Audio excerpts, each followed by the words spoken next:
Hello everyone and welcome you to this webinar titled Safety Requirements Management in the Automotive Industry. My name is Peter Haller. I am a field application engineer at Inland Software, and I have a few years experience already with implementing ALM solutions in the highly safety critical automotive industry, both at OEMs and also suppliers. This is our brief agenda, in which we will have a quick theoretical overview of the requirements management and design process. And then we will mainly focus on the live demonstration to be able to give you a hands-on experience how these processes could be conducted in Codebeamer. And at the end of it, we will have a quick Q&A. This is our third webinar in this summer webinar series, which are focusing on the safety aspects of the automotive industry and how certain challenges could be resolved by using Codebeamer. So with that said, I will be referring back to the previous webinars in the process, as many of that has already been covered. I'm just going to really focus on the requirements management part today. Just a little bit of housekeeping. So as mentioned, at the end we will have a quick Q&A, and until then you are free to add your question to the chat panel on the right hand side and to the comment section, and at the end I'm going to be able to address those questions as well. This webinar is being recorded, so after the webinar is finished, I will upload this recording to our website. There you're going to be able to review that anytime, and also you will get the chance to sign up for our upcoming webinars. And as you are mainly representing here the automotive industry, attendees from the automotive industry, there's going to be a pretty interesting one for you on the 4th of October, which is an expert talk featuring OVUM's expert Michael Azov, who's a principal analyst, and he wrote the latest white paper that we made available on our website recently, which is focusing on how Agile and DevOps capabilities powered by Codebeamer can be adapted and also implemented in the highly safety critical industries.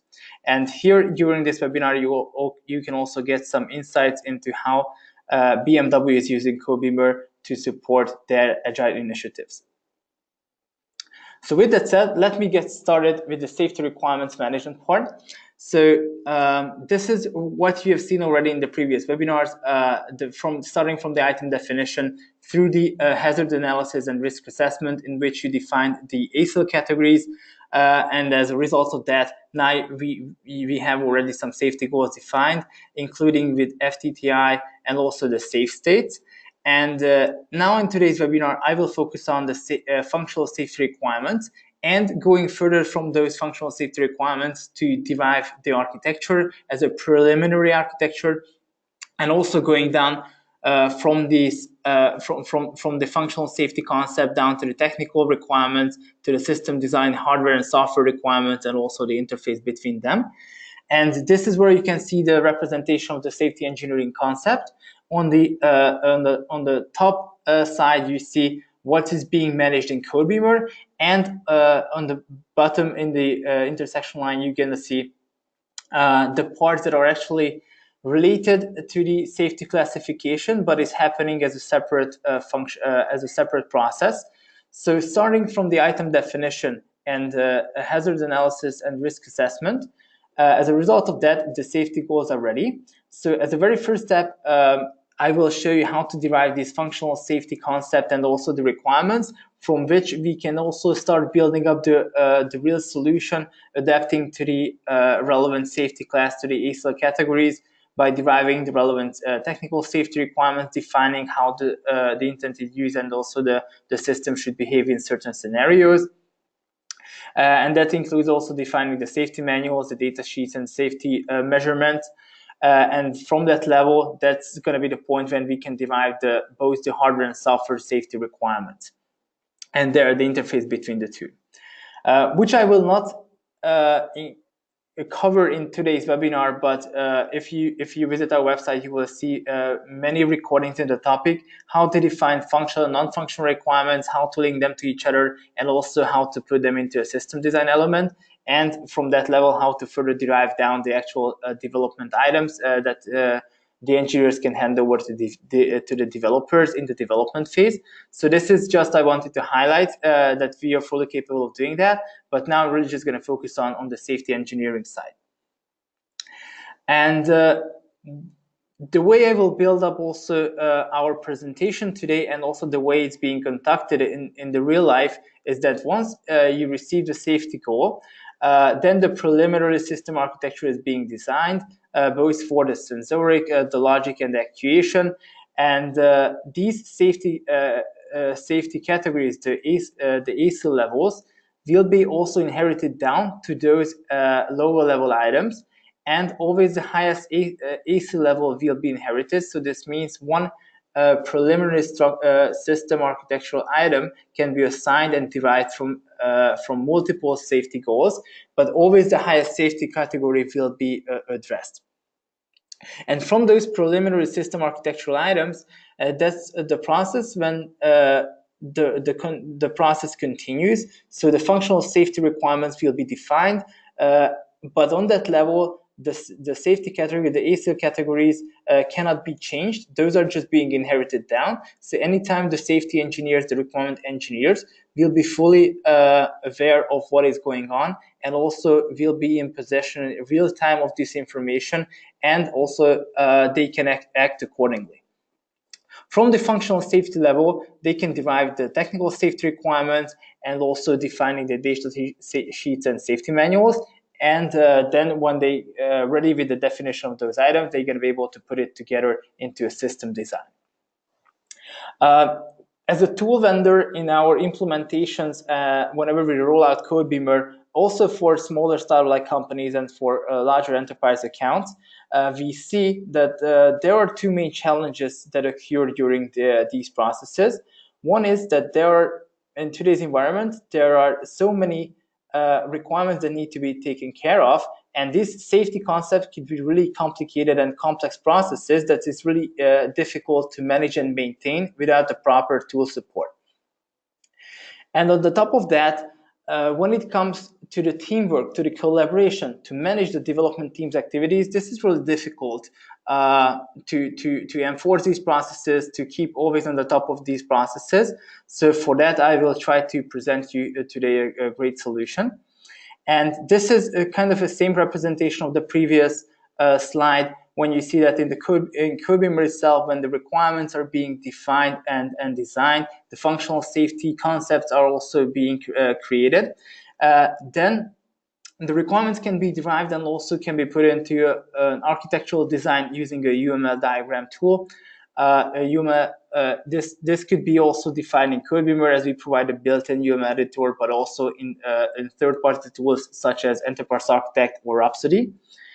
And from those requirements, from that point onwards, it's pretty easy to also make sure that these requirements are properly verified and validated.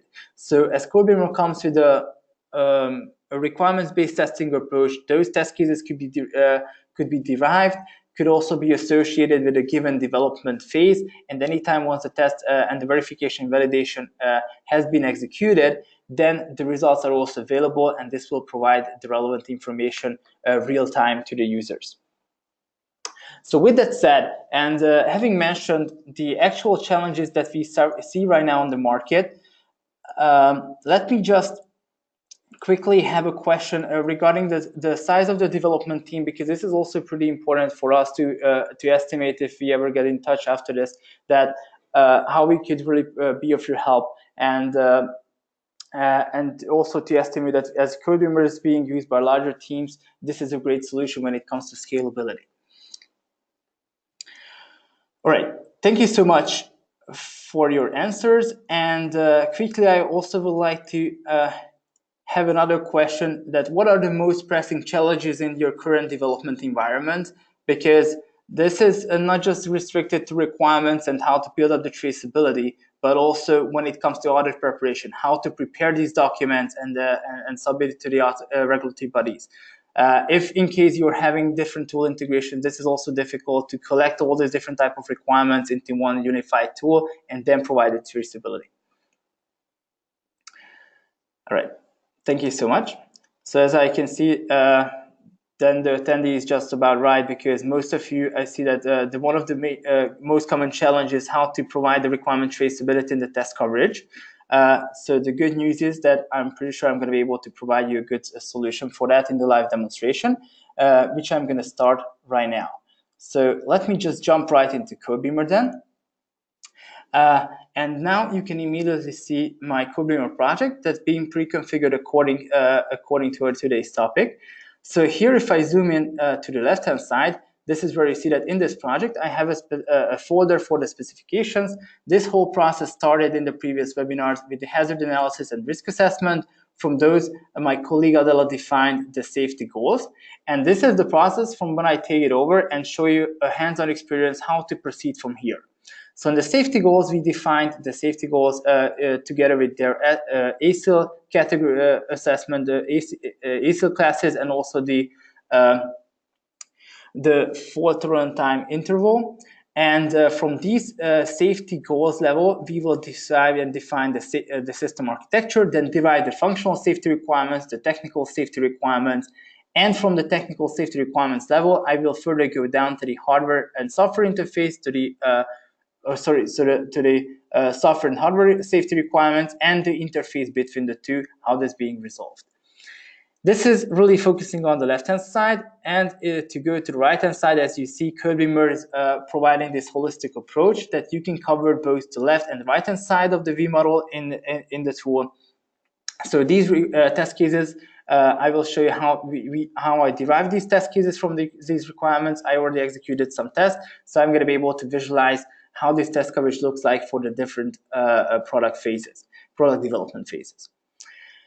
To get started and to give you a more graphical overview of the process, I also added this tracker class diagram to this dashboard view here, in which you get to see that starting from this from the hazard analysis, this is where you can see the lifecycle process, so that we are going to the safety goals, to the functional safety and technical safety requirements, and also how I can further derive down the domain-specific requirements, split to the hardware and software parts, and down to the hardware and software interfaces. So this is the process being enforced by the system.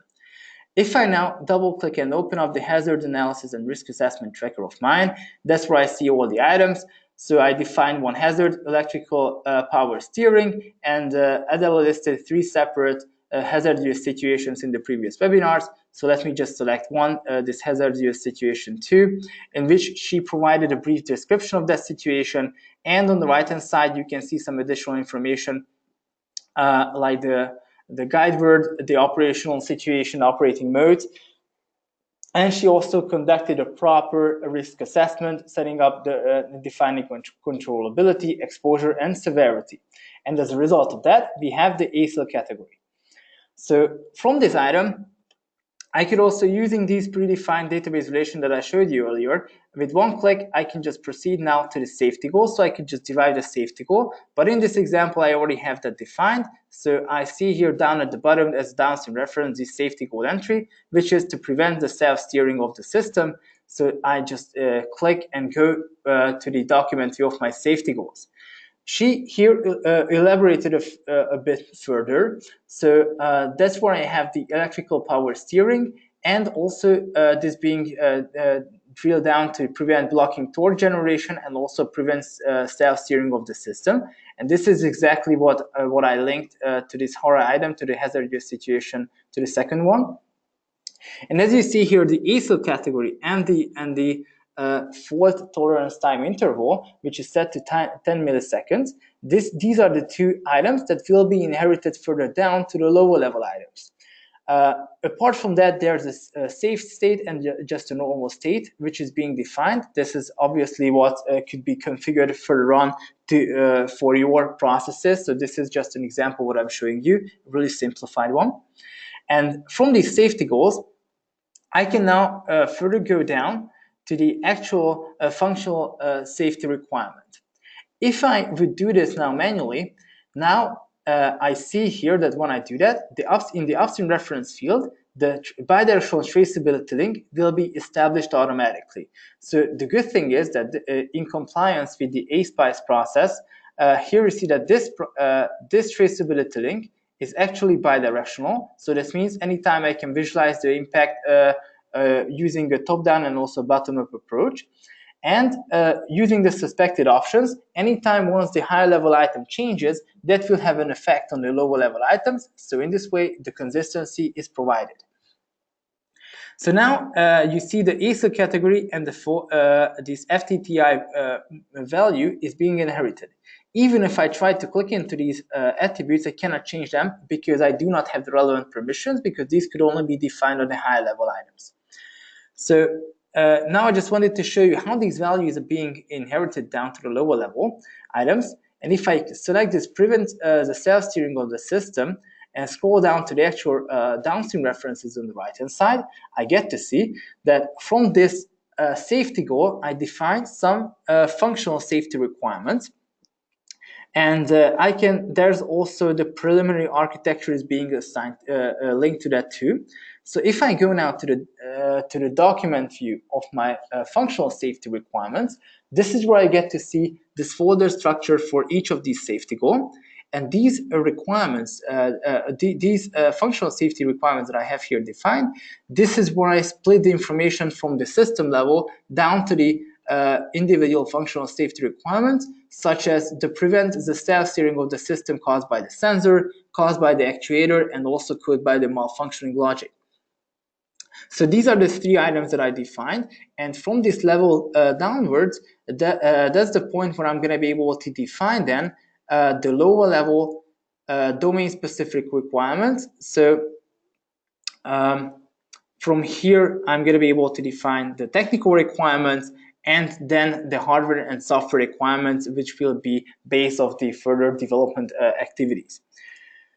So from this level, I actually have to really visualize this kind of traceability that I'm presenting to you now.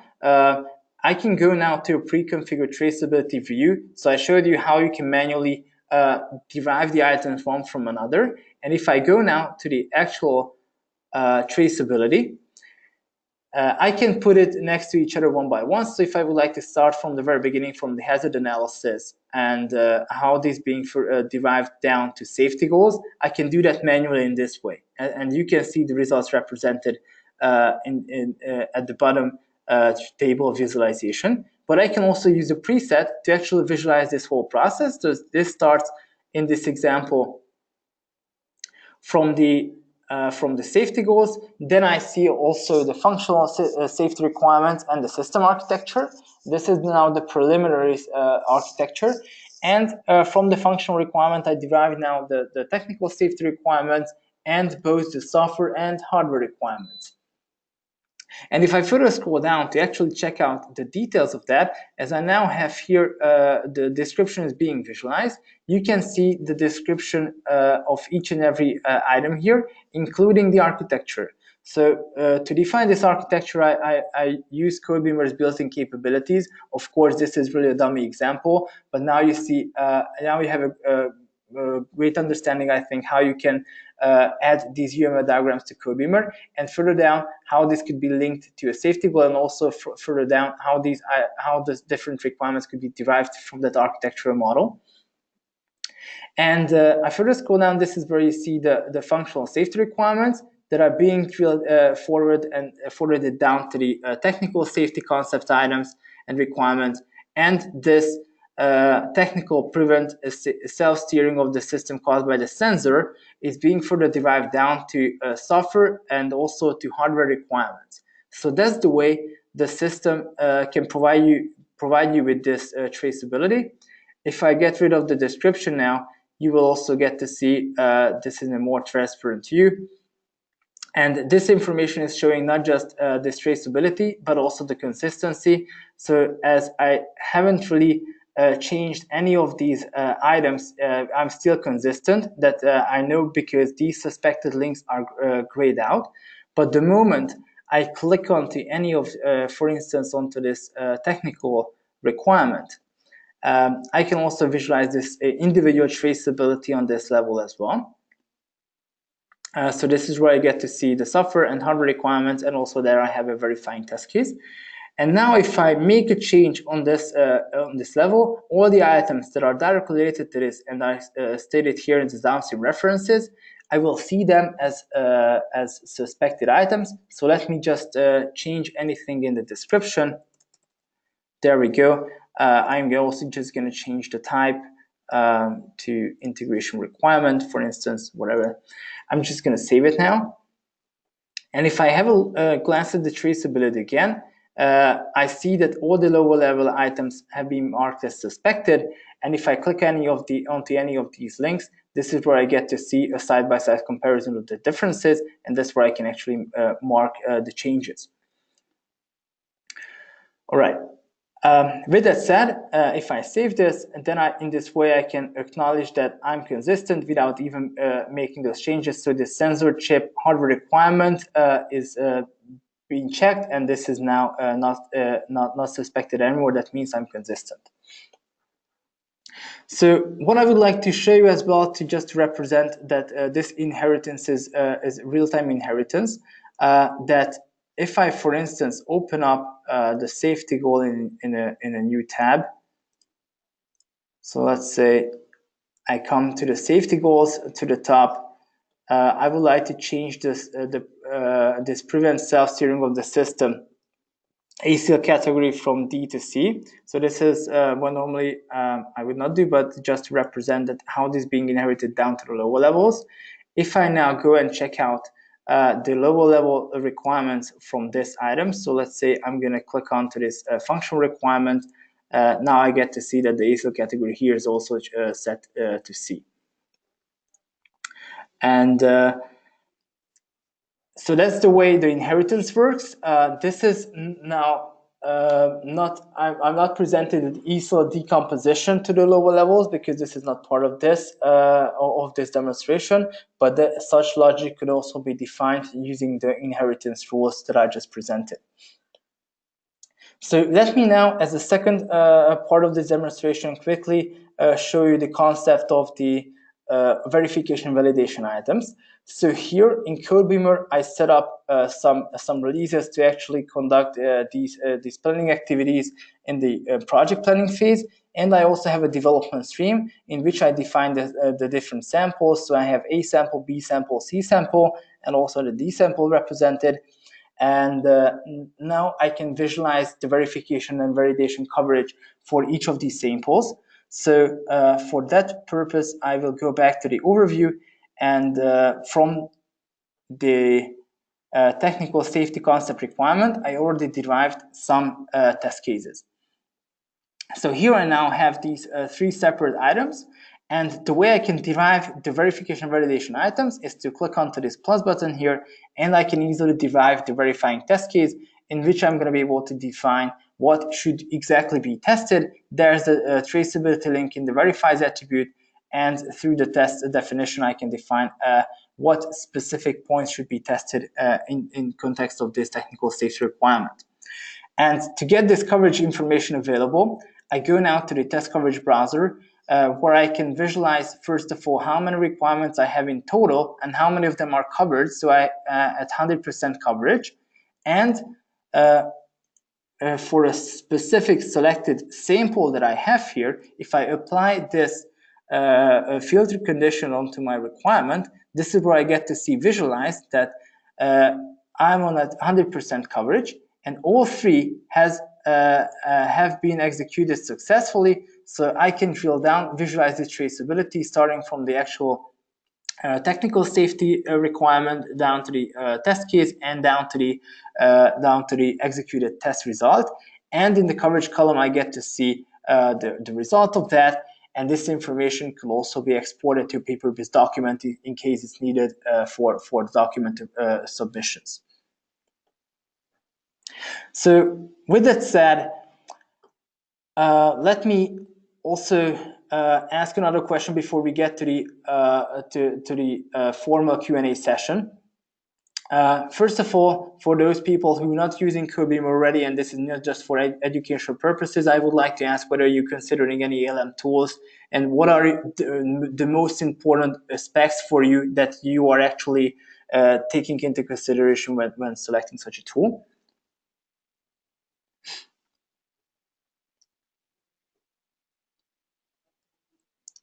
All right, thank you so much. I see that the overall winner here is traceability, and this is what I also get as feedback from most of the customers, that the traceability is really key. And even if today, there, especially in the automotive industry, I see that in many organizations, OEMs and suppliers are using legacy tools, and to achieve this 100% traceability is really difficult because they need to integrate these tools to each other, and this is also pretty then difficult to visualize this for the entire life cycle, not just between the requirements, but even down to the source code and also to test cases.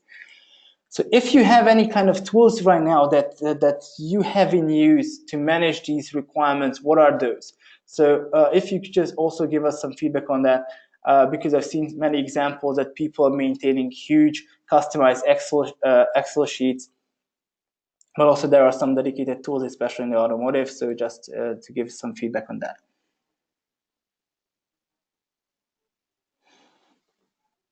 Thank you so much. So there's a split. So almost all of you voted, and there's 30% on all these options. So there's a real split here. Some of you are already using some tools. Some of you are also using MS Word and Excel, and some others. And at the end, and the final question, this is my final question, then we're going to be able to address your questions, that if there's an ongoing evaluation at your company right now, and in case there is, we are also happy to provide you some feedback and also to help you in this evaluation with some best practices, and also some best practices on how to select an ALM tool. All right, thank you so much. So now I would like to open up the official Q&A session. So in case you have any questions, feel free to type that into the questions panel, and I'm going to be happy to address them all if you have any.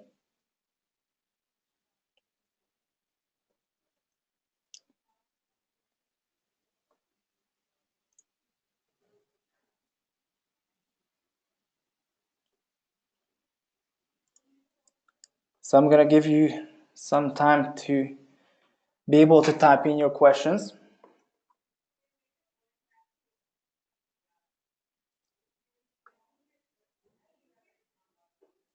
Here we have a quick question when somebody is asking if it is easy to import in an easy way the requirements from classic doors environment.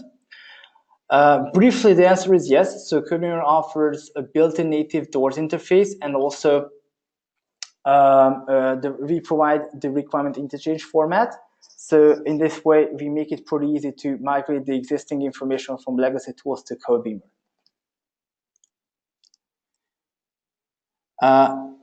So now I have another request whether I can share the presentation. Of course, so we will share this presentation and the slides that I was using later on in an email with you, and also the recording of this webinar will be available on our website in intel.com.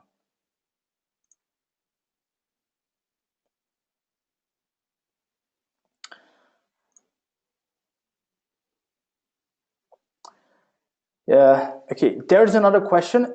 If I could explain how to define for the fields the inheritance. Sure, this is sure. So this is a bit of technical question, but I can show you that briefly.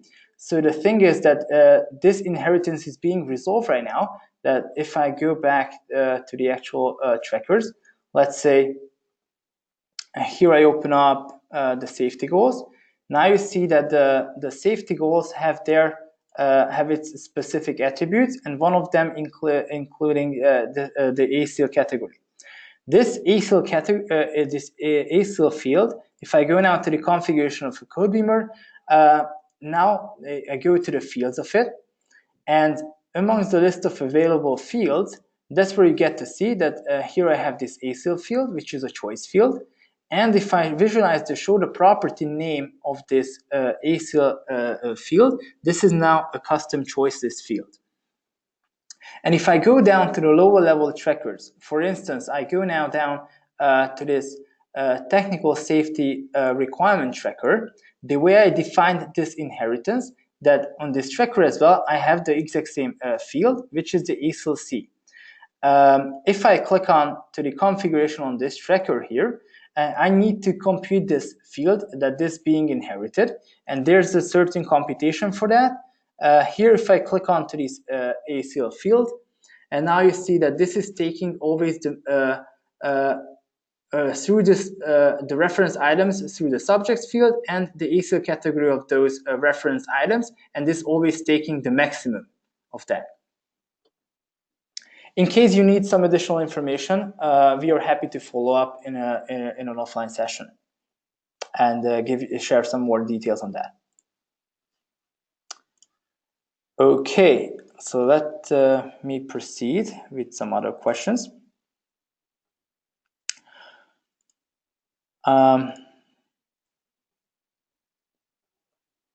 So there's another question: what interfaces do we have to allow actual testing tools to report test results to Codebeamer? So the thing is that all of this information is publicly available on our website. Among the list of integrations, we provide a Jenkins plugin that gives access to more than 1,000 test automation tools, and the information exchange is happening through XML formats. So all this information could then be exchanged through these more than 1,000 test automation tools, and could be imported to Codebeamer. And apart from that, apart from the Jenkins integration, we also provide some specific integrations also developed by our partners. So VectorCast and Cantata offering their own integration. And we also have some other integrations as well to HPQC and some automated tests as well. So in case you have any specific tools in mind, feel free to share that with us, and we can investigate the potential integration possibilities.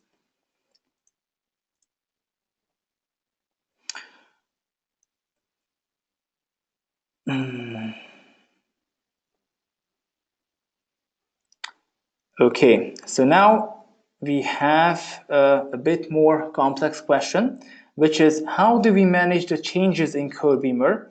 And this question refers really that to be able to mark a current state of a project given time, for instance, at the end of a sprint or at the end of a milestone, archive the state of requirements, test, and also the traceability of requirements and approvals.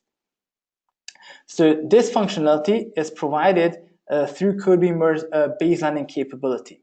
So if I go back now to my project here, this is where you get to see that here on the top as available options, this is where I have the baseline function.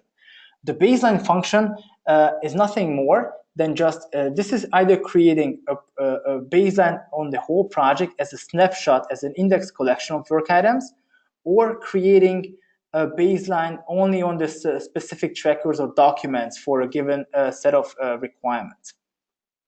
I think, Paul, your question is more like referring to the whole project state. So I will show you really a hint how Codebeamer is making it really easy, because whenever you're working with releases, this is pretty easy to define it, that just like every single work item and requirement in Codebeamer, whenever you have a milestone or a specific sprint, these items are going through a certain workflow process. And whenever you're ready with that, if I go now to the process visualization of the releases, here I can mark one specific release as released. When I do that, the system can automatically create a baseline for me, in this case, a project baseline, and these baselines could be compared with each other. You can also generate the documentation out of that given state, and this also includes not just the current state of requirements, but their traceability, the test coverage, the uploaded documents, and also the approvals that were conducted in Codebeamer.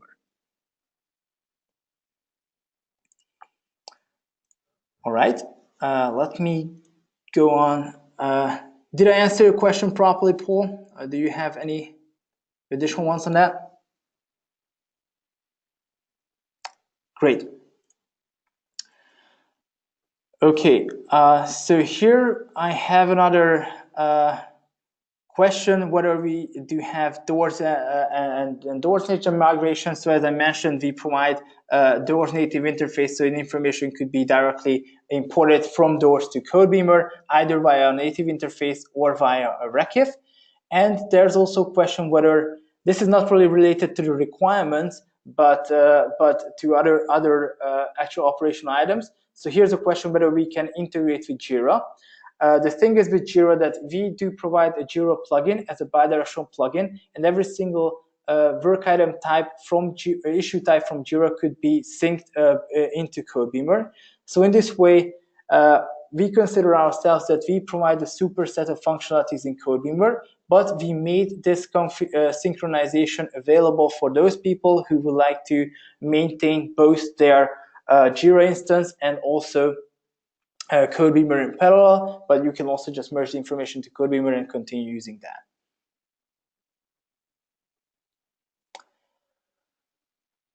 All right.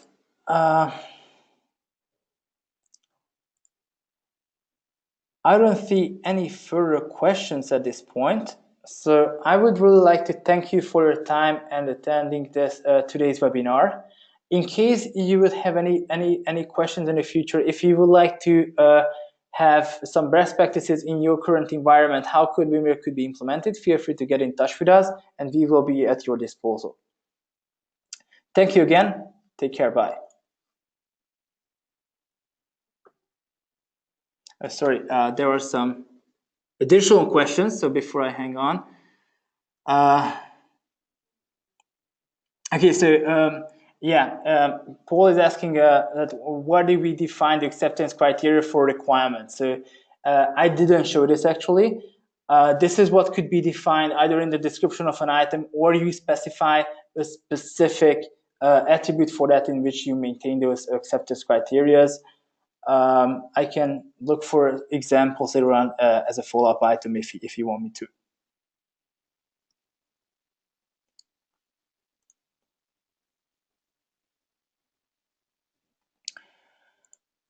All right, and here's another question: whether we do support ASPICE processes and functional safety standards in the for the tool. So as I was referring to the functional safety aspect with the bidirectional traceability link and suspected propagation for the consistency checks, we do support the ASPICE processes. And we also have some pre-configured templates for that. So of course we are pre-configured and also prepared Codebeamer for that aspect as well.